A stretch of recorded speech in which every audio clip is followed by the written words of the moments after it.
Bom, então, boa noite, gente. A gente já estava conversando um pouco.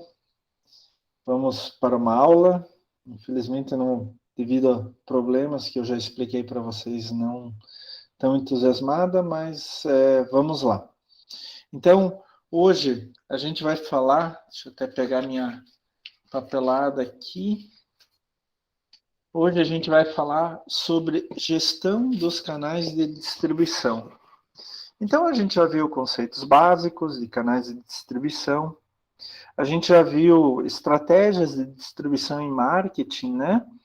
As várias tipologias, estratégias com intermediários, como que é esse canal, que tipos de intermediários e tudo mais. Daí a gente falou um pouquinho mais sobre atacado, né? E na última aula nós falamos sobre varejo. Eu até comentei com vocês no final da aula sobre o atacarejo, né? Não é invenção brasileira, mas assim, é algo meio diferente, né? Porque ele pega características do atacado e do varejo também. Vamos juntar tudo isso agora? O que eu tenho que me preocupar num canal de distribuição? Eu já falei para vocês, né? Que a gente pode considerar assim como um canal de marketing, né? Muitos autores até falam isso. Quando a gente pensa só canal de distribuição, pura e simplesmente, a gente está falando só de logística pura e simples. Mas, na verdade, e a gente tem conversado isso desde a primeira aula, não é só logística. E é por isso que vocês de marketing têm essa disciplina. Porque ela bate muito bem com o marketing.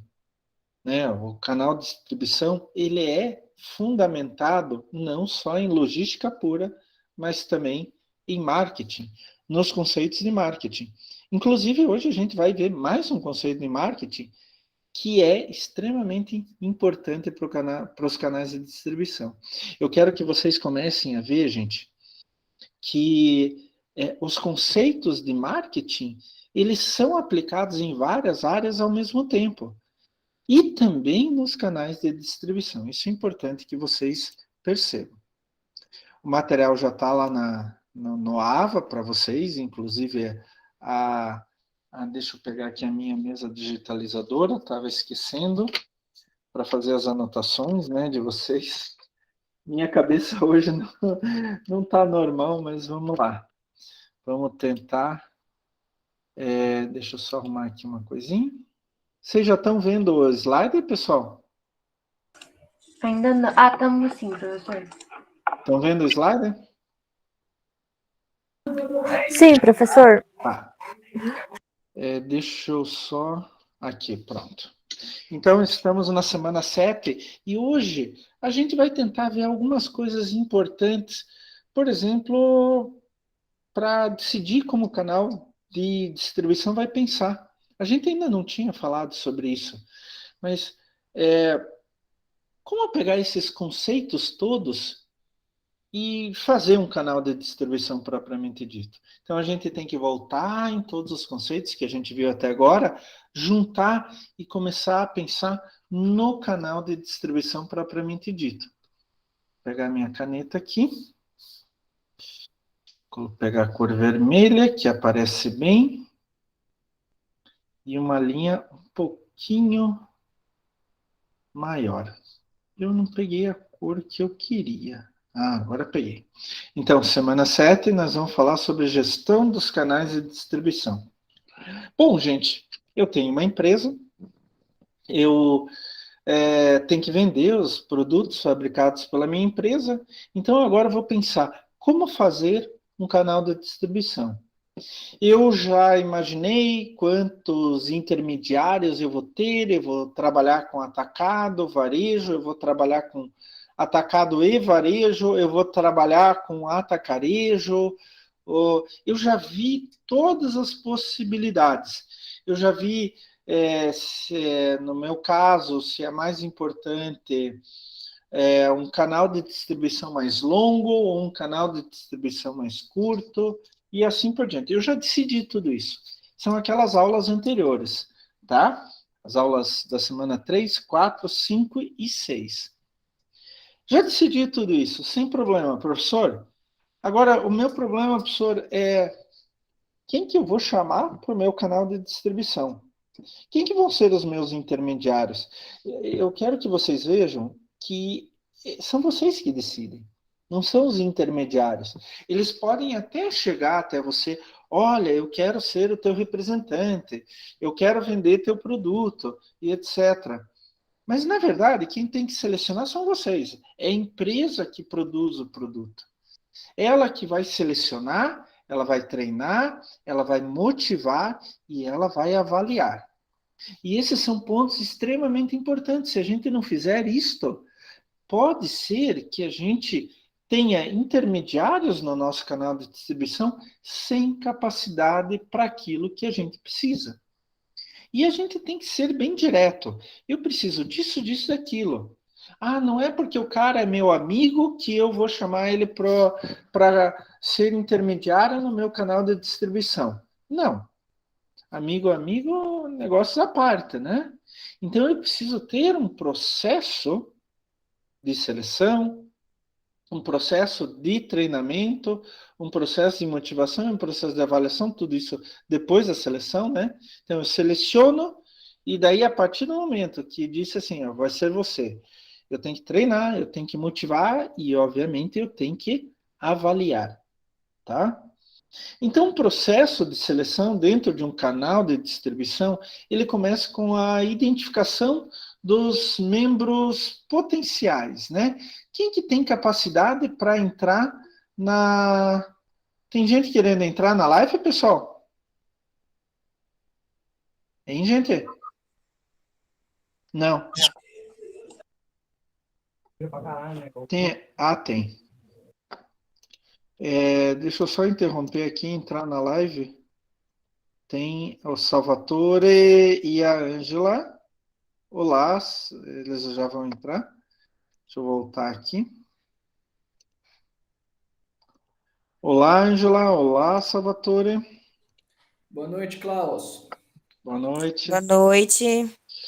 Bom, então voltando aqui, vocês estão vendo, a gente começou agora há pouco. A primeira coisa no processo de seleção é identificar quem tem chance de. Algumas vezes a gente vê de cara que aquela outra empresa não tem chance de ser intermediária no nosso canal de distribuição. Ah, porque ela é especializada em outra coisa. Ou ela está longe do nosso mercado, alvo, alguma coisa assim. E daí a gente vai começar a aplicar critérios de seleção para determinar a adequabilidade dos membros potenciais do canal. Então, o que é esse critério de seleção? Deixa eu até anotar aqui para vocês. Critério de seleção. O que eu preciso? A gente já vai falar sobre alguns desses critérios, né? Não se preocupem com isso. Mas eu tenho que aplicar algum critério de seleção. A gente já vai falar sobre eles.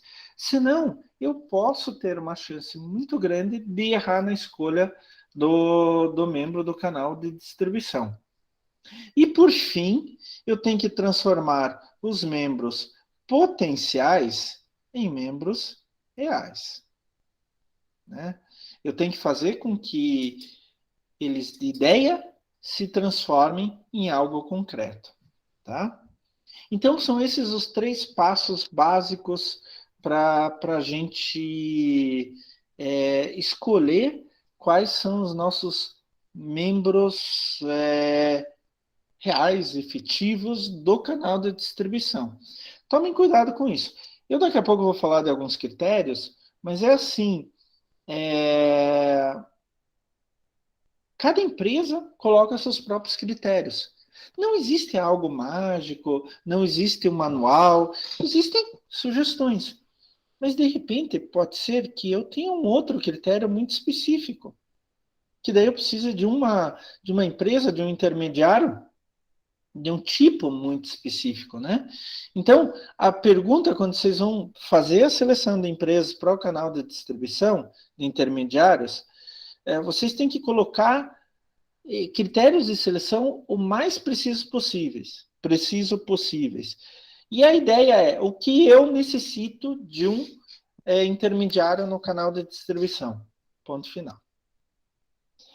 Como encontrar esses membros potenciais? Eu vou sair por aí batendo de porta em porta? Não, existem várias maneiras. Eu até posso sair batendo de porta em porta, sem problema. Mas existem várias maneiras. A primeira maneira é a própria força de venda da minha empresa, os meus vendedores, né? O meu departamento de vendas, eles conhecem muita gente. Eles estão em contato com muita gente. Eles estão no fronte de guerra. Então, como eles fazem parte da minha empresa, eles conhecem o perfil da minha empresa, da minha organização, eles começam a identificar outras empresas que podem servir de intermediários no meu canal de distribuição. Outro é através de fontes comerciais, por exemplo, associações, sindicatos. Só tem que tomar cuidado com influências políticas, né? Então, um sindicato, uma associação, ela pode querer favorecer uma empresa, um grupo de empresas. Então, a gente tem que identificar quando isso acontece. Investigação de revendedores. Algumas vezes, os revendedores, eles conhecem intermediários que estão interessados em participar do nosso canal de distribuição. Agora, tem uma fonte, né, para encontrar membros potenciais, que são os clientes. Por que é uma fonte confiável? Porque o cliente é o mais interessado em tudo, né? Ele é o que tem maior interesse em que aquele produto chegue na hora certa, na maneira correta, no preço justo e seja um produto de qualidade. Eu tenho visto muito por aí propaganda, né? Então, algumas empresas, elas têm dificuldade para encontrar, então elas podem publicar, fazer propaganda em publicações técnicas. Olha, estamos à procura de intermediários, etc, etc, etc. Tá? Isso normalmente é em publicações técnicas específicas daquela área de trabalho. Agora, tem uma fonte para encontrar membros em potencial que é muito, muito, muito, muito utilizada, que são as feiras comerciais. Por exemplo, né, a Feira Internacional, o Salão Internacional do Automóvel. Eu tenho um amigo que o pai tinha uma gráfica e ele volta e meia ia para a Alemanha numa feira internacional que era a maior feira internacional do mundo em termos de mercado gráfico. Então, ele encontrava empresas, ele encontrava fornecedores, ele encontrava intermediários e etc. Até não me levem a mal, mas algumas das maiores feiras comerciais do mundo estão na Alemanha. Os alemães têm muito disso desde a Idade Média. Então, você vai ver, por exemplo, a maior feira pet do mundo está na Alemanha. Os maiores salões de automóveis estão na Alemanha, e assim por diante. E, finalmente, tem outras fontes. Por exemplo, bancos de dados empresariais, a internet. Hoje, com facilidade de serviços de busca, como o Google, por exemplo, vocês digitam alguma coisa, você já encontram milhões de coisas diferentes, né? Então, essa é uma outra possibilidade. Qual que é a receita mágica para encontrar membros em potencial para o teu canal de distribuição? Intermediários para compor o teu canal de distribuição? Não existe. Você pode inventar, procurar até outra forma, né? Indicação de um amigo. Pô, eu estava tomando uma cerveja com um amigo e daí ele me indicou tal empresa. Pode ser que dê certo? Pode ser que dê errado. O problema é que vocês têm que fazer uma avaliação rigorosíssima. Isso daqui, gente, é extremamente importante para você não escolher a empresa errada, né? Duas perguntas que vocês podem fazer. Quais dessas empresas que a princípio selecionei que se adaptam às políticas da minha organização? E outra pergunta é, essas empresas, ou quais delas, têm capacidade para desempenhar a atividade que eu preciso? Né? vocês têm que fazer essas perguntas e serem bem honestos nas respostas. É, é, eu vou dizer assim para vocês uma coisa: é muito mais fácil vocês eliminarem uma empresa candidata a participar do canal de distribuição de vocês nessa etapa do que depois. Até por questões legais de contrato. É muito complicado depois. Eu vou falar mais atentamente, mas depois que está estabelecido o canal de distribuição, eliminar uma empresa, tirar uma empresa do canal de distribuição é a última coisa que a gente vai tentar. A gente vai ter que tentar um monte de coisa antes, tá? Um monte de saídas anteriores. Então, assim, vocês têm que analisar as condições financeiras e de crédito, a força de venda, pessoal, né? Eu preciso que venda tanto. Eles têm isso? Quais linhas de produto eles já trabalham? Têm experiência com a minha linha de produtos? Qual a reputação deles? Reputação é fácil ver, né? Hoje em dia você vai naqueles sites de reclamação, o Reclame Aqui, por exemplo. Você vai lá e digita sobre uma empresa, vai aparecer tudo. E próprios grupos no Facebook, etc. É claro que existe muita opinião particular de uma pessoa ou outra, mas já te dá uma ideia, já te dá uma ótima ideia. Se uma empresa tem 10 mil reclamações, com certeza essa empresa não é boa. Qual é a cobertura de mercado em relação à questão geográfica? Como que eles trabalham a sucessão gerencial? Isso significa eles ficam trocando de gerentes, de diretores o tempo todo, né? Isso é ruim, porque daí entra outro, tem que começar tudo de novo. Qual é a habilidade gerencial deles? A atitude. E, finalmente, o tamanho. Né? A atitude, a gente sempre fala, isso é importante. O intermediário tem que assumir a tua empresa, tem que assumir a tua marca, tem que assumir o teu produto. E o tamanho é em relação àquilo que eu quero.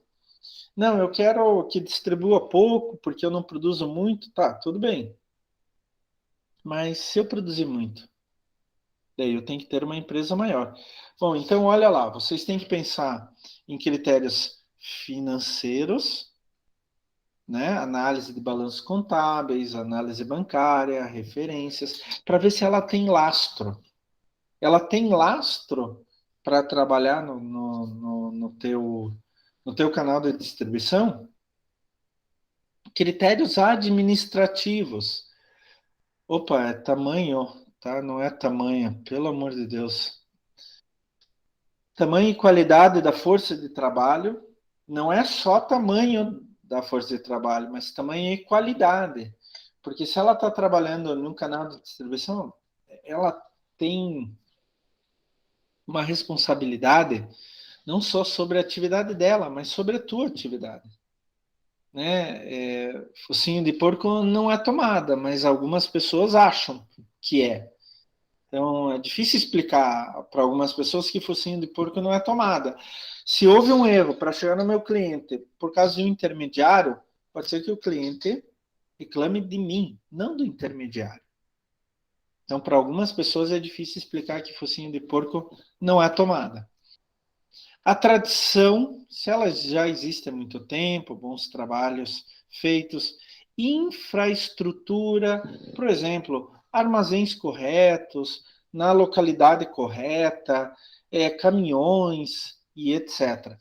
E principalmente investimento em capital intelectual, porque vocês sabem, né, que o maior capital de uma empresa, gente, e daí qualquer empresa, não é o prédio, não é o caminhão, não é nem o produto. O maior capital de uma empresa são as pessoas. É a mente das pessoas.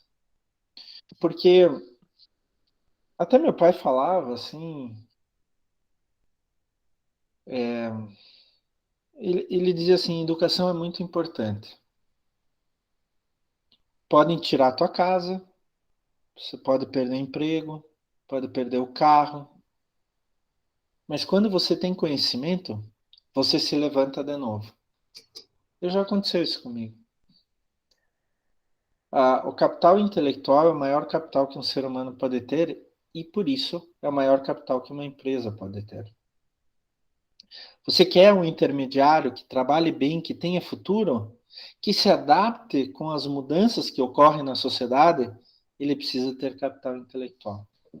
E, finalmente, né, os critérios mercadológicos, cobertura de mercado, força de vendas, como a gente já falou, o esforço promocional. Se eles pegam o teu produto e jogam num lugar só, assim, sem dar bola, vale a pena aquele intermediário no teu canal de distribuição? Qual é o mix de produtos e posicionamento na área de atuação? Essa foi a seleção.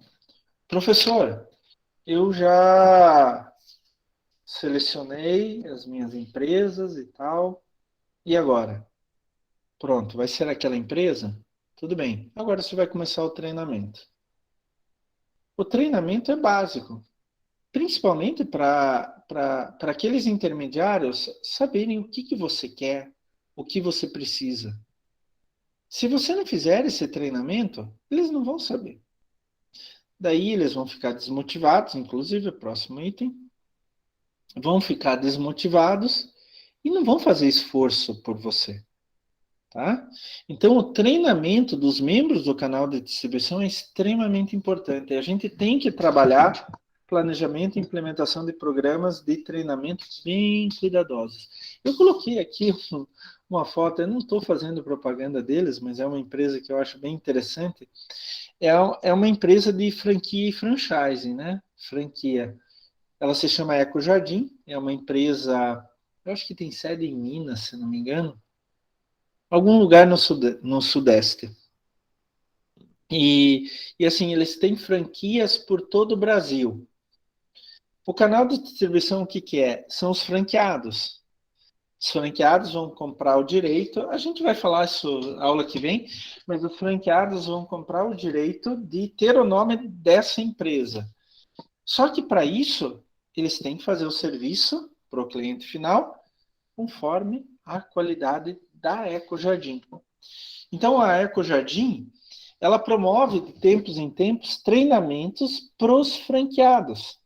Então, isso que vocês estão vendo aqui, deixa eu pegar minha caneta aqui, isso que vocês estão vendo aqui são franqueados. Então, desde roupa correta, esses dois também são franqueados. Esses daqui não. Desde roupa correta, equipamentos, como tem que usar um equipamento, quais são os cuidados que tem que ter em cada situação lá. Eles cuidam de jardins, né? Jardins de empresa, jardins de condomínio, mesmo jardins de pessoas físicas, etc. Mas essa é a ideia da empresa. Então, assim, eles dão muito treinamento. E por que é importante isso? Porque os franqueados levam junto o nome da empresa. Se um franqueado não faz um serviço bom, quem perde é a empresa. É a mesma coisa. Isso é um canal de distribuição. Agora, eu produzo pasta de dente. Se um intermediário meu, um atacado e um varejo que revendem o meu produto, tratam o meu cliente de qualquer jeito, não dão informação para o meu cliente, não fazem promoção como eu quero, e assim por diante, deixam passar a data de validade. Quem sofre? É a minha pasta de dente. É o meu produto. Então, o meu produto vai ficar cada vez mais, digamos assim, com nome ruim no mercado. Por isso, o treinamento dos membros do canal de distribuição é extremamente importante. Eu tenho que mostrar para eles o que eu quero, como eu quero que eles ajam em relação ao meu produto. E daí eu preciso ir no que a gente chama de motivação. Motivação. É a mesma coisa que o professor faz aqui em sala de aula. Eu sei que na aula de hoje eu não estou para motivar vocês muito bem, porque por causa dos meus problemas, né? Eu estou passando, mas a motivação é extremamente importante. Então, a gente tem que estimular o alto desempenho, estimular os membros do canal de distribuição. E eu posso fazer isso de várias maneiras, né? Eu posso fazer isso em programas de treinamento, pesquisa de mercado, programas de capacitação de intermediários e tudo mais. A motivação é um processo contínuo. A partir do momento que começou, tem que sempre. Eu vou dar um exemplo para vocês, assim, ligado à sociedade em geral. Quando o programa do lixo, que não é lixo, surgiu em 1989, eu tinha recém saído da faculdade, 89. E eles tinham a família Folhas, tinham propagandas na TV, tinham ações na rua, em parques, e um monte de coisa. Para quê? Para conscientizar as pessoas que elas deviam separar o lixo e que um caminhão especial ia passar na frente da casa delas. E as pessoas pegaram aquilo, porque elas foram motivadas a fazer aquilo. Elas não ganhavam dinheiro. Se você separar o lixo, você vai ganhar tantos por mês, ou vai ganhar um desconto no IPTU. Não. Nesse caso do lixo que não é lixo, foi uma motivação pela cidade, pela natureza e etc. Ao longo dos anos, esse programa de motivação, de propaganda e tal, foi diminuindo, diminuindo, diminuindo. E hoje a gente nota que muitas pessoas não separam mais o lixo. A gente tem que tomar cuidado em fazer uma motivação de caráter positivo. Algo que contribua, algo que deixe as pessoas felizes, né? Por exemplo, dar margem mais alta para o intermediário, dar premiações, fazer concurso de vendas com bom prêmio, ou dar um incentivo em geral. O pior, gente, o pior é quando tem caráter negativo essa motivação. A empresa acha que tem o direito de fazer isso, que está certa, porque afinal ele está ganhando dinheiro com o meu produto. Mas tem algumas coisas que podem desmotivar. Por exemplo, redução nas margens, atraso na entrega, ameaças de encerramento. Se você não fizer assim, eu encerro o nosso contrato. Né? Não pode ser assim. Isso é que a gente chama de uma motivação de caráter negativo. Imaginem só, o professor Klaus chega e diz assim para vocês: pô, gente, vocês são demais. Vocês são bons. Eu vejo um grande futuro na frente de vocês. Estudem pra caramba. Se dediquem. Né? O professor Klaus normalmente faz isso. Né? As pessoas ficam com vontade. As pessoas ficam com ânimo. Mas se o professor Klaus chegar e dizer assim para vocês: vocês são os burros. Vocês não vão servir para nada. Eu já tive professor que falou isso pra gente. Não para mim diretamente, mas para a turma. Já tive colegas que falaram isso para suas turmas. Qual é a motivação que isso dá? Nenhuma. O aluno vai ficar, pô, o professor está me chamando de burro. Sabe o quê? Eu não vou estudar. Para quê? De repente até sai da faculdade, abandona aquele sonho, etc. Né? Um dos trabalhos do professor é dar motivação. Mas Motiva motivação a pessoa a desistir, né? como? Acaba motivando a pessoa a desistir. Exatamente, pelo caráter negativo, né? Uma motivação de caráter negativo. E acontece, mas a gente não pode fazer. Agora, eu quero que vocês tenham uma coisa dentro da mente de vocês. Não importa, por exemplo, que o professor Klaus fale todo dia que vocês são bons, que vocês vão ter sucesso, se cada um de vocês também não acreditar isso de dentro de vocês. Vocês têm que acreditar no professor Klaus. Quando o professor Klaus disse que tem certeza que vocês podem ter sucesso? É que vocês podem ter sucesso. A motivação não vem só de fora, mas vem de dentro de cada um, tá? É claro, quando a gente está trabalhando empresa com empresa, a motivação tem que ter caráter positivo e tem que haver motivação da empresa dona com a empresa que é intermediária no canal de distribuição. Mas tem que haver motivação interna das duas. Isso é extremamente importante. Pessoal, para vocês definirem como vai ser a motivação para as empresas do canal de distribuição de vocês, vocês, em primeiro lugar, têm que identificar as necessidades e problemas. E daí, oferecer apoio e proporcionar liderança com uso eficaz de poder. Não é assim, eu sou o chefe, eu sou o dono e você tem que me obedecer. Não. Olha, vamos trabalhar juntos? Daí eu ganho e você também ganha. Olha só que legal. Nós dois vamos subir juntos. Esse é o tipo de comportamento que uma empresa líder de um canal de distribuição tem que ter sobre as outras. Né? Se eu quero vender meu produto pelo canal de distribuição, eu tenho que agir assim com as empresas que trabalham no meu canal de distribuição. E, finalmente, é claro, isso não adianta, a gente tem que fazer avaliação. Como o professor Klaus aqui na sala de aula, né? Na semana do dia 7 de outubro, então daqui 1, 2, 3 semanas, a gente tem prova. É a melhor maneira de saber como vocês estão? Talvez não. Muitos especialistas falam que talvez sim, que talvez não. Mas a gente tem que fazer uma avaliação, né? A gente tem que ter um indicador de desempenho. A gente tem que ter algo, um número que nos fale, olha, aquela empresa que eu selecionei, que eu treinei, que eu motivei, ela realmente está fazendo aquilo dentro do meu canal de distribuição? Então é bom que vocês tenham indicadores de desempenho. E daí, gente, vocês vão escolher. Pode ser, por exemplo, ele está cumprindo as cotas de venda?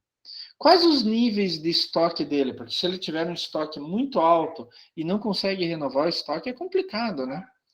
Tempo de entrega ao cliente, ele está seguindo aquilo que eu peço? Né? Ele está melhor que a média e assim por diante?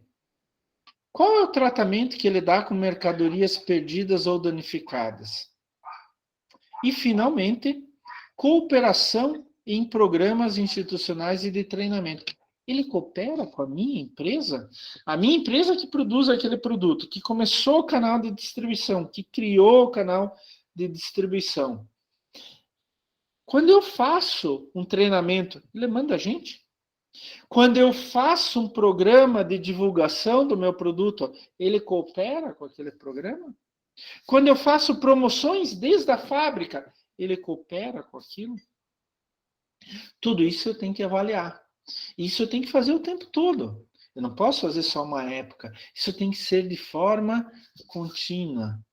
A gente tem que saber reconhecer e recompensar aqueles que se saem bem. Isso a gente só vai saber por uma avaliação. Essa empresa está indo bem, essa não está indo bem. Agora, qual é a tática? A melhor tática? Uma empresa está se saindo mal. Eu vou cortar fora. Não. Quando você faz um canal de distribuição, você tem contratos, você tem toda uma estrutura já pronta. Então você não pode simplesmente tirar uma empresa fora. Isso também não motiva nada.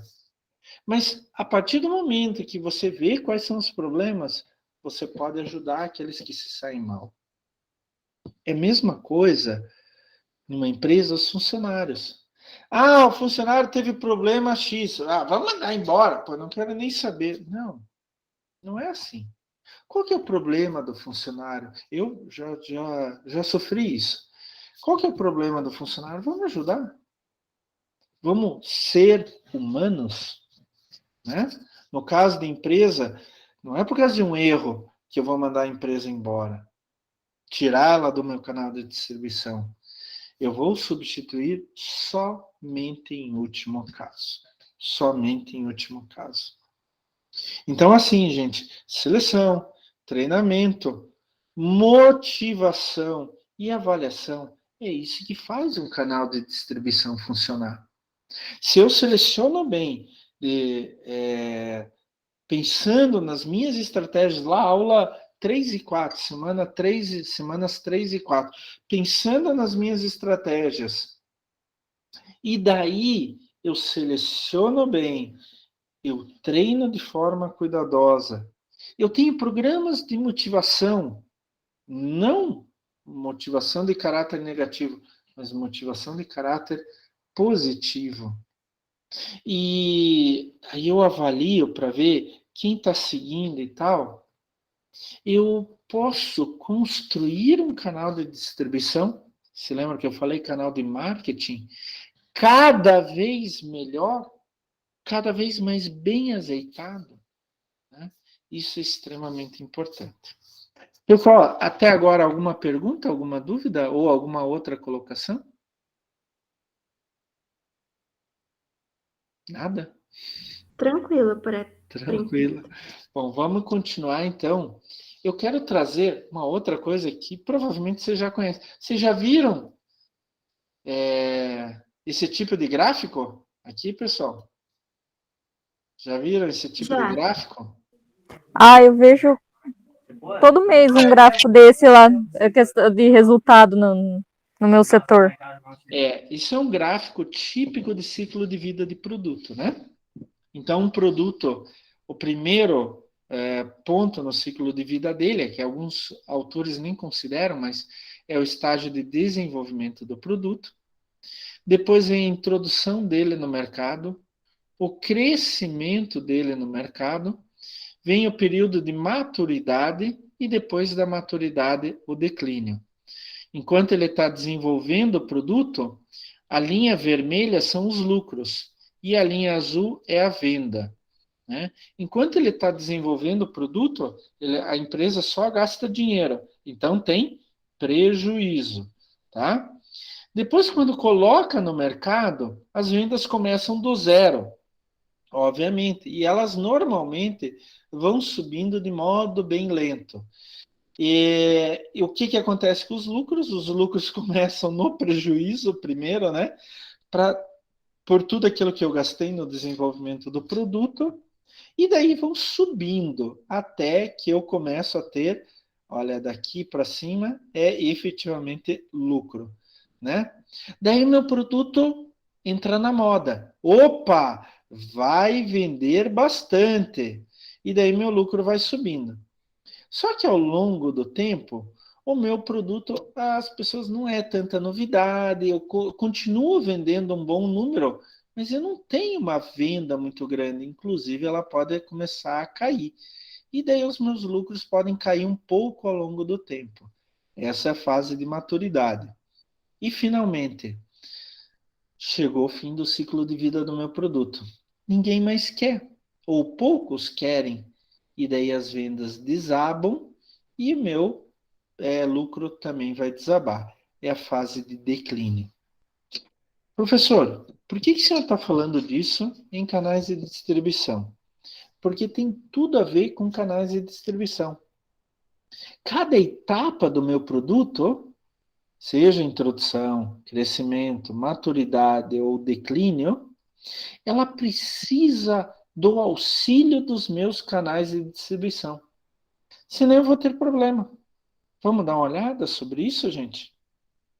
Então, por exemplo, na fase de introdução do produto, é a primeira fase do ciclo de... Opa, deixa eu pegar aqui, quero pegar o marca-texto. É a primeira fase do ciclo de vida de um produto. Professor, eu tive uma ideia linda, maravilhosa de um produto legal. Eu vou produzir o produto e vou vender o produto. Eu vou lançar o meu produto no mercado. Ele não é um produto conhecido. Então, ele não vai ter demanda no começo. As vendas vão ser fracas e em ritmo muito vagaroso. O que eu preciso fazer? Isso a gente aprende em marketing, né? Na introdução de um produto, uma regra de ouro é esforços promocionais necessários e muito significativos. Quando você introduz um produto no mercado, isso vocês podem ver no dia a dia. Quando tem um produto novo, tem uma explosão de propaganda daquele produto. Esforços promocionais muito fortes. Mas o que acontece? É o que a gente chama de marketing de massa. Olha aqui, ó. Marketing de massa. Eu preciso levar aquela informação para toda a sociedade, para começar a colocar na cabeça de alguns, pelo menos, para comprar o meu produto. Daí, quando as pessoas veem a propaganda, veem o marketing de massa, o produto já precisa estar disponibilizado no ponto de venda. Se eu faço propaganda e não tenho produto no ponto de venda, o cliente vai chegar lá, estou falando principalmente do cliente final, né? Nós, como pessoas físicas, o cliente vai chegar lá, pô, mas cara, que sacanagem. Fizeram propaganda daquele produto e não acho aquele produto. Pô, assim não dá. Então eu preciso trabalhar em estreita colaboração com os meus intermediários. Como meu produto está começando, então não são só os consumidores que precisam de incentivo, os intermediários também precisam de incentivo. Senão eles não vão colocar o produto na hora certa e na quantidade certa.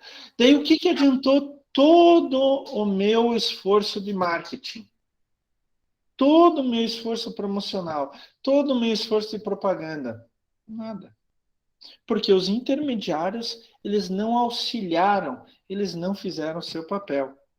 Então, o canal de distribuição é muito importante na introdução do produto. Porque quando o cliente ele se sentir sensibilizado para comprar meu produto, não tem mais. Não tem lá no ponto de venda. É um produto novo, eu quero experimentar, até já vou falar em relação ao tipo de consumidor. É um produto novo, eu quero experimentar, mas quando eu vou lá, não tem no canal de venda. Eu me lembro quando uma empresa aí dessas de achocolatado, não sei qual, lançou um achocolatado de lacta, chocolate branco. Nossa, eu adoro chocolate branco. Eu adoro achocolatado, fazer com leite. Daí eu vi umas propagandas, principalmente na internet, eu vi gente comentando, pô, eu preciso comprar um desse, que eu adoro o Lacta, chocolate branco da Lacta. Eu adoro mesmo, de verdade. Né? Só não como bastante, senão eu vou ficar uma bolha de gordo, né? Então, assim, eu fui em um lugar, fui no outro, não tinha. Até que uma amiga colocou lá no Facebook, olha que legal, experimentei, é muito bom. Eu perguntei para ela, onde que você conseguiu? Porque eu não estou conseguindo achar. E daí pode desanimar a pessoa. Né? Então, Nossa, eu lembro quando eu trabalhava em mercado, todo mundo vinha me perguntar. Eu ficava enchendo o saco da minha tia, nossa, não pega esse chocolatado da Laca, eu quero tomar. É a mesma coisa que aconteceu, não sei se vocês chegaram a ver o tic-tac de Coca-Cola. Eu gosto muito de tic-tac, aqueles balinhas, né? Tem uma caloria só. E gosto muito de Coca-Cola. Bom, tic-tac de Coca-Cola é o que eu adoro, né? E vai achar tic-tac de Coca-Cola. Uma hora, você até esquece que existe o achocolatado de Lacta, que existe o tic-tac de Coca-Cola. Então, o consumidor perde a motivação. Então, a gente precisa trabalhar muito bem com os nossos intermediários no processo de introdução de produto. Tá? Então, o canal de distribuição é muito importante. E na fase de crescimento? Vocês viram, depois que meu produto ele se estabelece no mercado, o que acontece? As vendas dele vão lá em cima. Então, eu tenho aceleração da demanda, mas, por outro lado, tem aceleração da concorrência. O que é isso? Quando um produto começa a fazer muito sucesso, gente, ele começa a ser imitado. Né? Ele faz sucesso, vai ser imitado. Isso não tem nem sombra de dúvidas. Então, é assim, nosso produto foi introduzido no mercado, fizemos um esforço promocional muito grande. Ele começou a vender muito, entrou na fase de crescimento. tá? Houve uma aceleração da demanda muito grande. Eu tenho que assegurar a disponibilidade. Eu tenho que aproveitar essa fase de crescimento de vendas aqui. Se eu não aproveitar, eu vou ter prejuízo. Então, eu tenho que assegurar disponibilidade, tá? Eu tenho que tomar alguns cuidados, como, por exemplo, monitorar ações dos membros do canal de distribuição, principalmente quanto a produtos concorrentes, para ele não ser concorrente de mim. Ou ele não ter outro produto que seja concorrente de mim mesmo, tá? Nessa fase de crescimento, a distribuição é sucesso. Se eu consigo um bom processo de distribuição, tem um monte de gente querendo comprar. Na primeira fase, introdução, poucos ainda querem comprar. As pessoas estão conhecendo. Mas quando eu faço um esforço de marketing, as pessoas começam a procurar o meu produto. E daí eu entro na fase de crescimento e elas querem mais. Se eu não tiver mais, vai desmotivar o meu consumidor final. E como eu falei, pode ser até que ele esqueça que existe o meu produto. De repente, depois de algum tempo, eu consigo estabilizar meu canal de distribuição, mas daí eu já perdi o meu mercado. Por isso, algumas vezes é interessante, tem umas empresas que falam isso, estimular a concorrência dos canais de distribuição. Quem for melhor vai ter vantagem. Por exemplo, a margem mais alta, alguma coisa nesse sentido. Tá? Porque, lembrem-se, nessa fase de crescimento eu preciso levar muita coisa ao mesmo tempo para o meu consumidor. Por quê? Ele está comprando muito. E daí vem a fase de maturidade, né? Eu, por exemplo, já cheguei à fase de maturidade, né? A demanda se estabiliza, o crescimento é vegetativo, no meu caso, o crescimento é na barriga, né? Tô brincando, mas eu tô tentando achar um jeito de me sentir mais feliz aqui.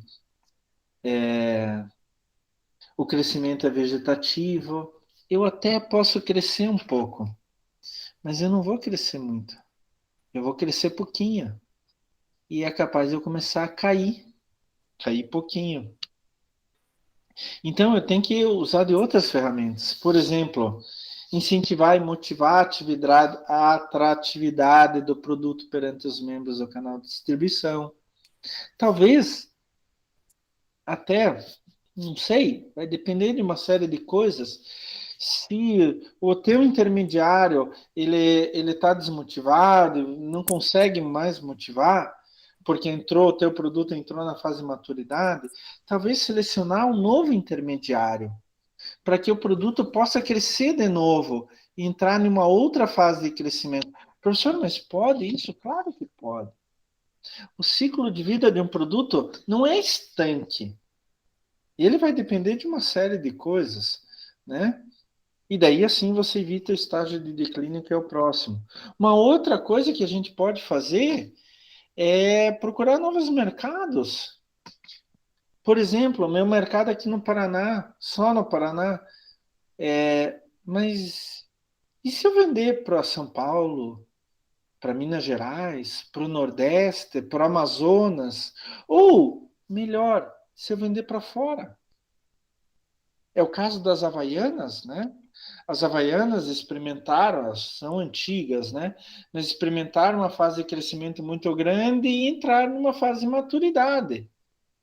Elas estavam vendendo, não estava, o crescimento das vendas não estava mais sendo grande. E o que as Havaianas fizeram? Elas experimentaram um novo mercado. Europa, Estados Unidos. Eu tenho amigos que volta e meia vêm me visitar da Alemanha, alemães, que sempre quando eles vêm me visitar, Klaus, me leva numa loja das Havaianas, por favor. Daí vai lá o Klaus, né? O Andreas e a Annette, um casal de amigos meus, que daí ele já vem com um monte de encomenda.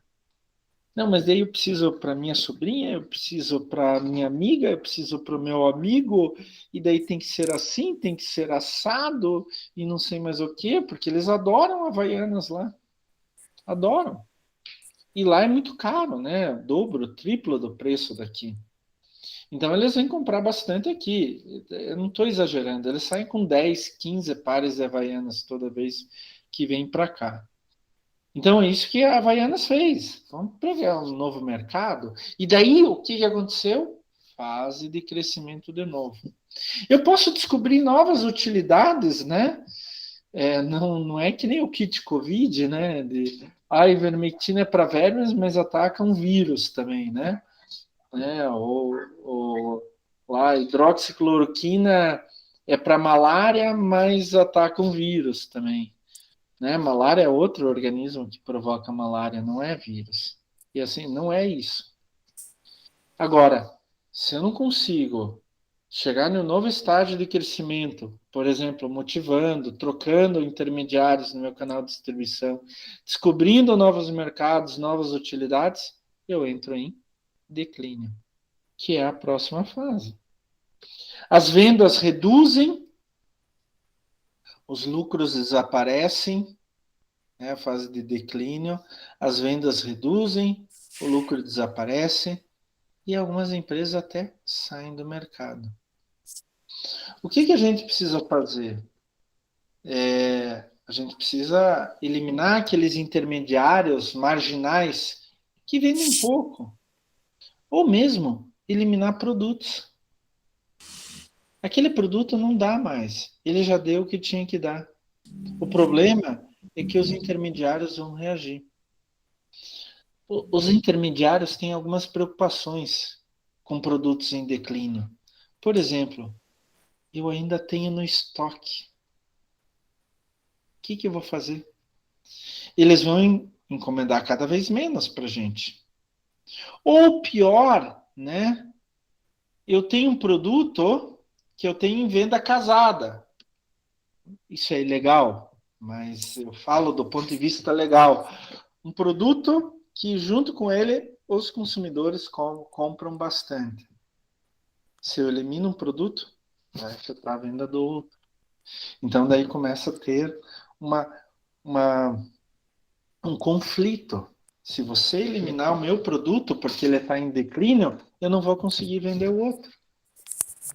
E assim começa. Tá? Então, a gente tem que tomar cuidado. Algumas vezes a gente não consegue sair do declínio. Daí, temos que eliminar aquele produto e temos que pensar em outro. Né? Uma coisa muito importante é inovação no canal de distribuição, gente. Que tipo de consumidor que a gente tem? O que o consumidor quer? O que o meu mercado quer? Né? Então, eu preciso inovar. Inovação é base hoje, pessoal. Sem dúvida nenhuma. Gente, está acontecendo alguma coisa aí que eu estou ouvindo um barulho? Acho que tem alguém com o microfone ligado sem querer. Ah, tá. Não tem problema. Só eu estava preocupado se estava acontecendo alguma coisa, só isso. Tá? Eu não tô incomodado nada, tá, gente? Só deixando bem claro, eu não me incomodo com essas coisas. Eu estava preocupado se estava acontecendo alguma coisa. Mas, assim, a gente tem que ter inovação. Com certeza vocês estão vendo isso em marketing o tempo todo. Então, a gente tem um canal aqui, né? Que é a minha empresa, o intermediário e o consumidor. E daí, a gente precisa fazer com que essa inovação vá até o consumidor. E para isso, a gente precisa do intermediário. Aqui ele vai chamar de influenciador. Nesse caso, a gente chama de influenciador. Daí, o que acontece? O consumidor pode aceitar e daí a inovação vai ser vendida, ou o consumidor pode rejeitar e é o fim da inovação.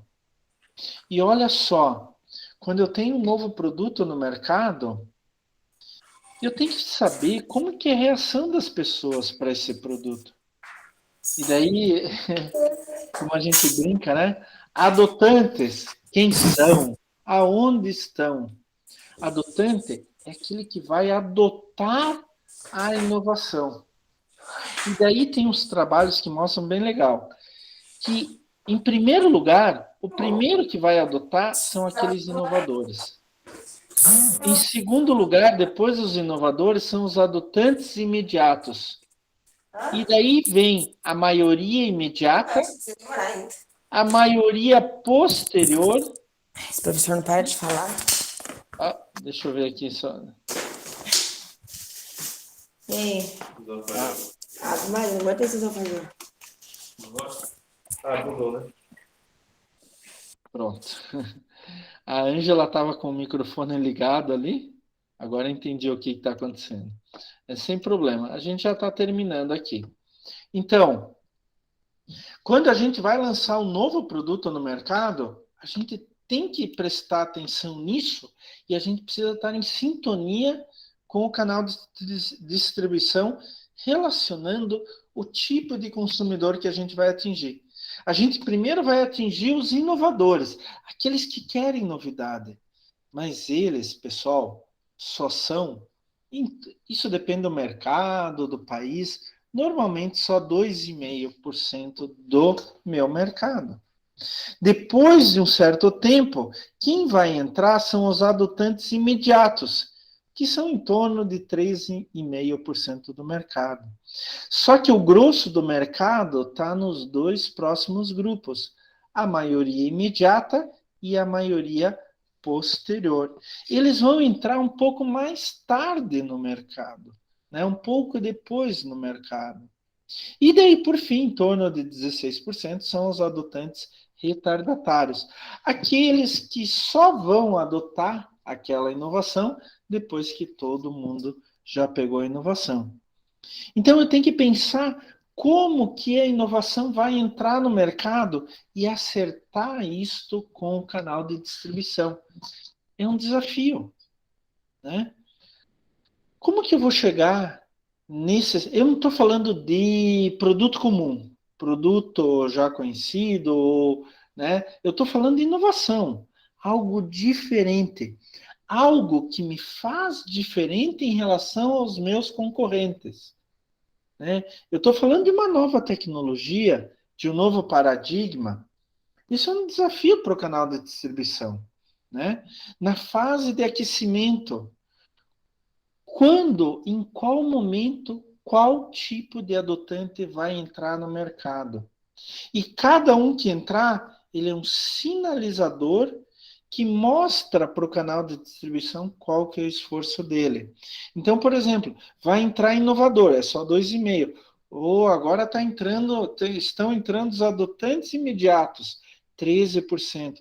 Agora está entrando um público muito maior, a maioria imediata, 34,5%. A maioria posterior está entrando agora. E tudo isso daí, eu preciso ficar em sintonia com o canal de distribuição. Se o canal de distribuição ele não dá conta, eu vou perder esses clientes de inovação. Tá? Eu não estou falando só do produto comum agora, eu estou falando de algo diferente, uma quebra de paradigma. Então, os canais precisam estar devidamente definidos, desenhados e capacitados para isso. Gente, olha só, olha. Quanta coisa a gente tem que se preocupar no canal de distribuição. Então, a gente já falou das estratégias lá atrás, que tipo de estratégia eu posso usar. Já falamos de algumas características. E agora, como que eu vou construir esse canal de distribuição, esse canal de marketing? Com a seleção, treinamento, motivação, avaliação. E eu tenho que pensar nisso, no comportamento do meu canal de distribuição, em todo o ciclo de vida do produto. Na introdução do mercado, vai ser um tipo de comportamento, crescimento outro, né? Maturidade é outro, declínio é outro. E quando eu tenho uma inovação? Quando eu tenho uma quebra de paradigma do meu produto no meu mercado, como que eu devo me comportar ou como deve ser o meu canal de distribuição? Tudo isso a gente tem que se preocupar. Não é tão simples assim. E é claro que as características vão mudar de mercado para mercado. Gente, o mercado de Curitiba é uma coisa, o mercado do Nordeste é outra, o mercado do Norte é outro, o mercado de São Paulo é outra. Ah, mas quer dizer que um é melhor do que o outro? Não, não quer dizer. Cada um tem suas características. E eu não posso bater contra essas características. Agora, se eu for vender para outro lugar do mundo, eu tenho que tomar outros cuidados. Eu tenho outras culturas.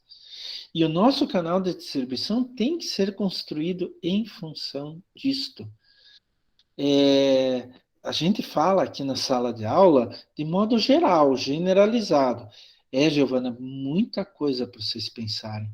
Mas quando vocês começam a prestar atenção nisso, o professor Klaus está falando, e daí vocês começam a pensar, vocês veem, é muita coisa? É. Mas sabe que o professor tem razão? Eu tenho que fazer isso? Tenho que fazer aquilo? O professor Klaus, quando mostra essas coisas para vocês, não mostra o que a gente chama de rocket science, né? Ciência de foguetes. Isso é muito complicado. Se vocês começarem a pensar, as coisas funcionam assim.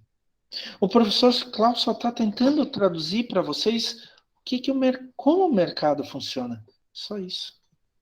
Nada mais do que isso. Prestem atenção. Comecem agora a trazer isso para a realidade de vocês, tá? Eu acho que vai ser extremamente importante. A gente tem que aplicar no dia a dia mesmo, Nicole. Total razão. Total razão, né? Gente, desculpa que a aula não foi tão animada hoje, tá? Eu peço desculpas para vocês, mas assim, prometo que eu vou melhorar.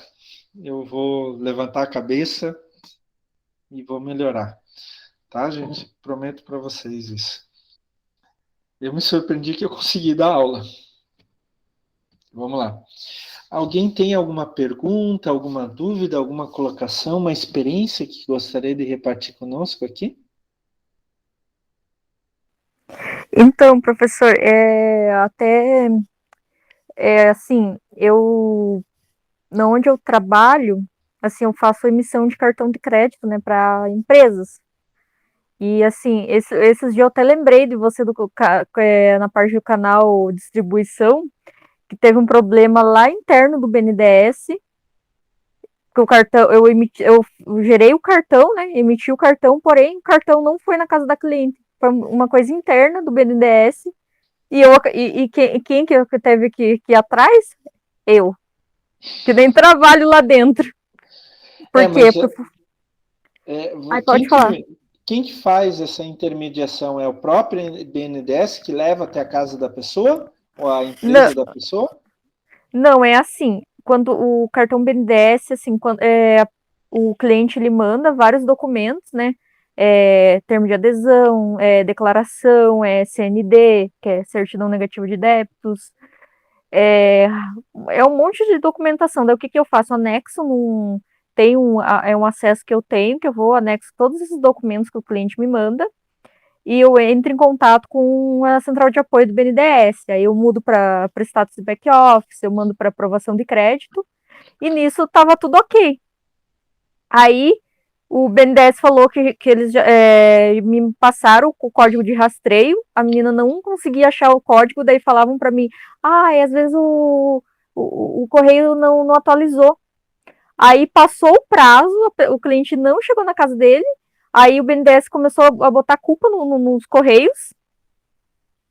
Aí quando eu entrei em contato com uma outra atendente, a atendente falou assim para mim, foi uma coisa interna do BNDES. Mas isso foi, nossa, coisa de tipo uma semana e a cliente me cobrando.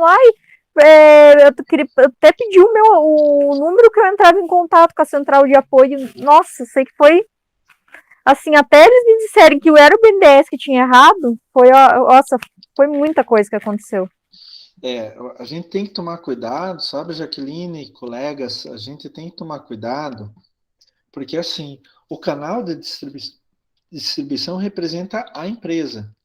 Então, por exemplo, o BNDES usou os correios. E digamos que seja um problema do correio. isso vai atingir o BNDES. Por quê? O cliente vai dizer, eu quero receber o cartão do BNDES. Eu não quero saber se vocês têm problema com o correio. Isso é uma questão interna de vocês com o correio. Eu quero receber o cartão. É a mesma coisa. Por exemplo, se eu compro um livro via internet e a empresa manda através de uma transportadora e não chega, eu não vou reclamar com a transportadora. Eu vou reclamar com a empresa da onde que eu comprei livro. E é isso que a gente tem que pensar, cuidado que a gente tem que tomar. Porque isso acaba respingando na imagem da nossa empresa. Por isso o canal de distribuição é tão importante. Não é só fazer o produto chegar na forma correta, com a qualidade correta, com o preço correto, no tempo correto. Não, sabe? Eu tenho que pensar em tudo ao mesmo tempo, porque quem vai ser culpado vai ser a minha empresa. Por isso o canal de distribuição tem que ser muito bem pensado. Senão a minha empresa é que vai sair com a imagem corroída, tá? E em marketing, vocês sabem que imagem corroída é o fim. Se perdeu a imagem, você perdeu a empresa. Não adianta. Eu vou dar um exemplo para vocês agora, não tem nada a ver com o canal de distribuição. Mas eu não sei se vocês estão acompanhando. Tem um plano de saúde para idosos em São Paulo chamado Prevent Senior, que agora está sendo um monte de denúncias contra eles, porque eles testaram, eles só atendem pessoas idosas, né? Eles testaram o tratamento precoce com essas pessoas idosas, sem anuência das pessoas e nem das famílias. Tô sabendo, professor, tanto que tem uma operação lá do Prev Senior que tem na empresa onde eu trabalho. Pois é. E É eu complicado. estava comentando hoje com meu filho. Olha, o pior é que é verdade que o Prevent Senior fez. Está comprovado já está comprovado. Agora é só fazer o processo. Eu estava conversando com meu filho. Essa empresa acabou. Acabou. Eu não colocaria a minha mãe nesse plano de saúde. De jeito nenhum. Por quê? Se eles fizeram isso com o Covid-19, inclusive escondendo da família, escondendo a causa mortes, escondendo tudo, o que eles vão fazer com outras doenças? Eles não queriam gastar. Não era só uma questão ideológica, eles não queriam gastar. Então, essa empresa acabou com o nome. Ela vai. Pode ser que ela não seja processada, pode ser que ela não tenha que pagar multa, mas ela perdeu o mercado. Perdeu o mercado. Jaqueline, eu acho que você não colocaria nenhum parente idoso teu nesse plano de saúde, né? Jamais. Pois é, eu também não. E isso a gente tem que tomar cuidado. Um canal de distribuição pode acabar com o nome de uma empresa. Então faça uma boa seleção, bom treinamento,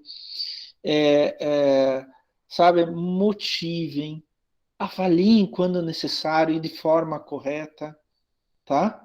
Façam tudo isso daí. Senão, a empresa de vocês é que vai ser prejudicada.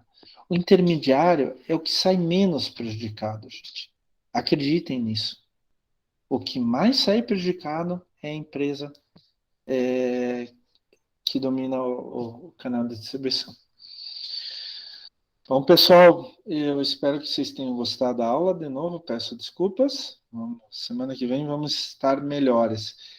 E, por favor, não se esqueçam de fazer atividade de frequência, tá bom? Espero que semana que vem eu possa trazer boas novas para vocês. Que nenhuma das minhas duas cadelinhas tenha piorado, né?